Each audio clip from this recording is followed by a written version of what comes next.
السلام عليكم ورحمة الله وبركاته. معكم مأمون من قناة بهيدك لا، ورجعنا لكم فيديو جديد لو خيروك من بعد غياب ما نزلنا لو خيروك. ورجعنا بفيديو جديد. الفيديو عن ايش؟ لو خيروك. في اجتني 10 لو خيروك وراح اقولها حاليا. راح اقول اجتني 10 لو خيروك وراح اقولها هلا. ويلا نشوف لو خيروك. طبعا كيف بدفتر انا ماشي. يجي اول لو خيروك تدخل في مسبح من الليمون وجسمك كله مجروح، او تروح على قطب المتجمد وتقعد هناك مدة يوم كامل. شوفوا الليمون يعني ما بتموت بالوجع، اما بجوز بالقطب المتجمد تروح لهونيك واذا مالك يعني لابس او شيء بجوز تموت من البرد. لو خيروك اثنين، تاخذ $1,000,000 او تعيش بدون ولا احد من اقربائك. انا اختار انه اعيش مع اقربائي، لاني يعني اذا ما حدا معك يعني شلون بدك تنبسط اذا ما حدا من اقربائك موجود؟ لا خلص انا بختار انه اعيش مع اقربائي. خيروك ثلاثة، تعمل سيلفي مع ميسي او مع رونالدو. والله اختار رونالدو. تعرفون ليش؟ انا يعني احترم ميسي كثير واحترم رونالدو كثير، بس اختار انه اخذ سيلفي مع رونالدو بسبب انه رونالدو اخلاقه عالية جدا جدا جدا. لو خيروك 4، تدخل بمحل كله صراصير، كله يعني ملان على الاخير صراصير، او تمسح عباط 10 من الهنود. اذا دخلت على محل كله صراصير ملان صراصير احتمال انأذى باضرار الصراصير. يعني صح يا شباب، اختار امسح عباط 10 من الهنود. شلون يعني؟ باخذ منديل وبمسح. واحد في ناس ابطلوا علي. انا قاعد على البلكون هلا بصور ماشي.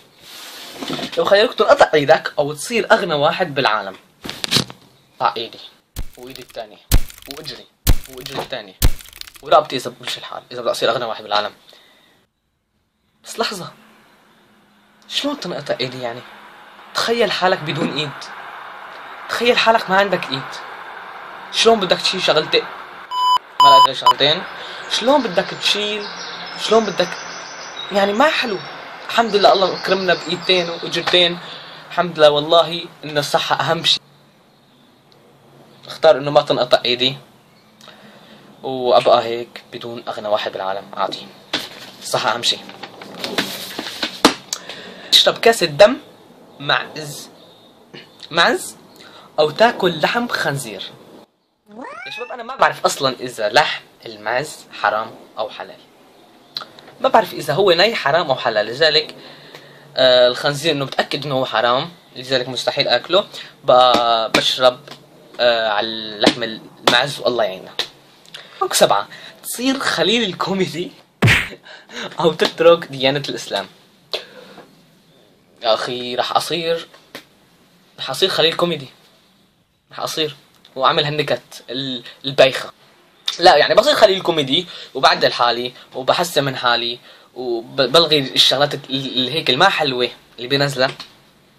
خيروك 8، تمشي على حبل رفيع من منطقة عالية لتساعد حبيبتك او تتركها تموت. مستحيل اترك حبيبتي تموت.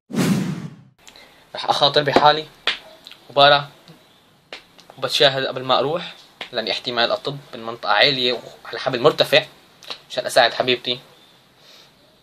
لا بختار انه امشي على حبل. لو خيروك 9، لو خيروك تعيد الدراسة من الصف الاول او تنسف اخوك الكبير كف بدون ما يحس. انسف اخوي الكبير كف بدون ما يحس.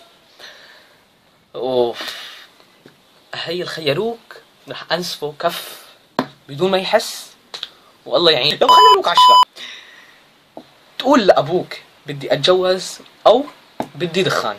ابوي انه بدي اتجوز احسن ما قالوا انه بدي دخان. هديك بجوز يلاقي انه مسحة اكثر ما تكون انه بدي دخان بجوز يعصب مني، لذلك بقول انه بدي اتجوز والله يعني. يلا نشوف ان شاء الله برمضان جاي. رمضان بقي له يومين. طبعا بعد الاسئله اللي تجيني انت تتابع ايش الافلام اللي تتابعها برمضان. انا ما راح اتابع افلام برمضان، انا ما راح اضيع حسناتي كلها اللي اتابع في رمضان، انا اصوم في رمضان واساوي كل شيء. لا بالعكس، انا راح اقرا قران، ما راح اتفرج على افلام او مسلسلات راح تطلع. بس هي كانت حلقتنا اليوم. واذا بدك لو خيروك بالفعل، هلا انا عملت بس تنتين بالفعل، اذا كان بدك لو خيروك بالفعل عامله كلهم بالفعل، خلينا نوصل هذا المقطع ل 15 لايك. وصلنا 15 لايك وراح اساوي لو خيروك كامله بالفعل. وبس، والسلام عليكم.